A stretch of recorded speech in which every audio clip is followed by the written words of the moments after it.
All right, so some more salacious stories, and then we'll shut it down here in a little bit because people got stuff to do.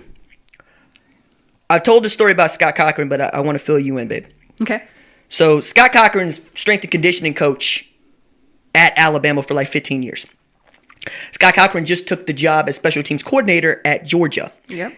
The head coach at Georgia was the defensive coordinator at Alabama and was part of that original 2007 squad. Yep. Okay.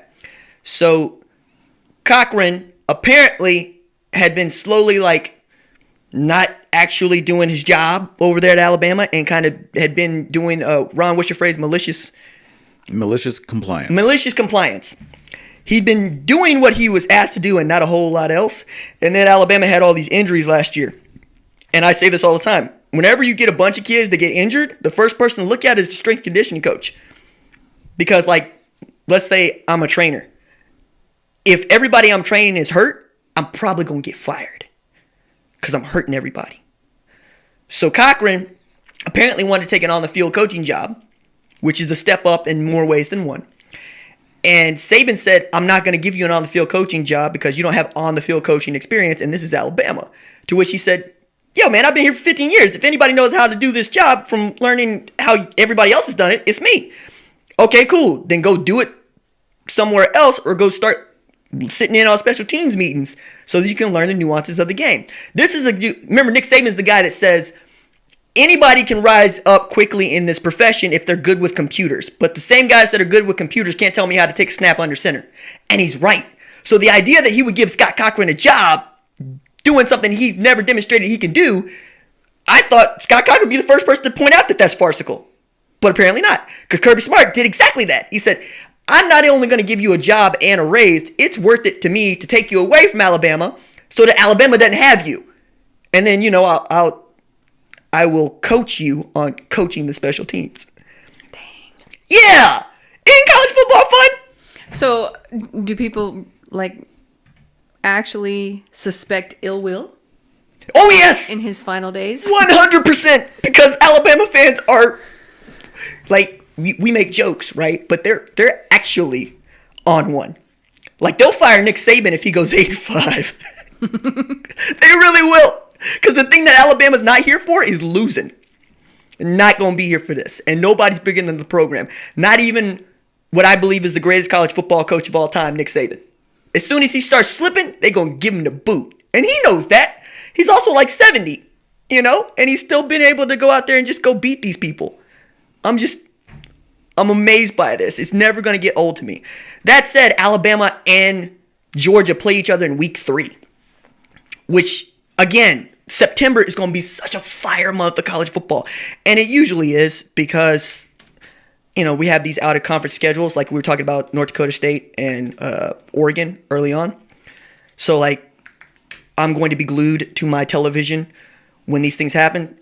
Looking at Alabama's schedule, they have USC to open. Then they get Georgia State. Georgia State beat Tennessee last year. Y'all remember that. Mm-hmm. Then they get Georgia, Kent State, Ole Miss, and then they go into their SEC schedule.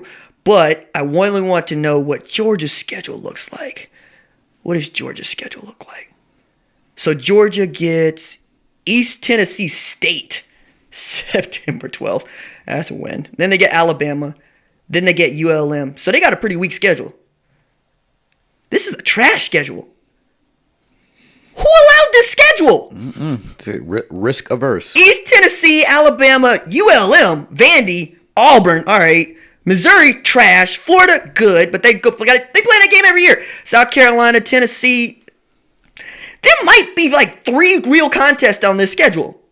Georgia, Alabama, Auburn, Florida, maybe Tennessee. Y'all better be talking mad trash about this schedule the way you talk about everybody else's schedule, because this is garbage. What is this? Who let this in? I hate this. Georgia fans, what are y'all doing? They're like, we played Notre Dame last year. Can I ask? Sure. Who else would they be playing, and why? What should the schedule look like, if you will? For Georgia? Yep. I loved having Notre Dame on the schedule last year. I think a Notre Dame caliber team or a team with a large fan base. Put Texas on the schedule. You know, Another blue blood. Got it. or just an up and coming teams. Besides- Put Central Florida yes. Put an exciting game on the schedule. There you go. Put an exciting game on the schedule. Yeah, because this is entertainment. Please entertain me.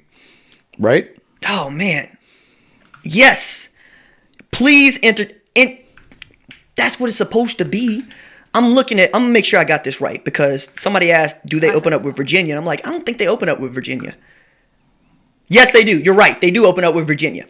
So they get Virginia to start with no Bryce Perkins. Okay. Then East Tennessee, then Alabama. Virginia doesn't help the schedule, man. That's not an exciting game. Might as well put Syracuse on the schedule. If you want an ACC team, go get Clemson. Go get Florida State even. Florida State gonna be trash, but they travel well. You know, it'll be fun.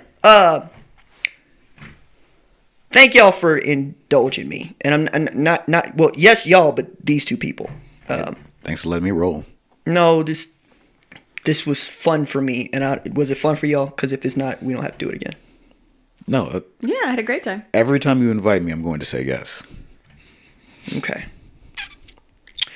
If you are new to the channel, please hit the like and subscribe button. I'm going to try to get these two people in the room together to kind of sort of talk at things that I wanted to talk about, which I appreciate. They were having a very interesting conversation when we got started, and I kind of wanted to let that roll, so that's why we let that roll.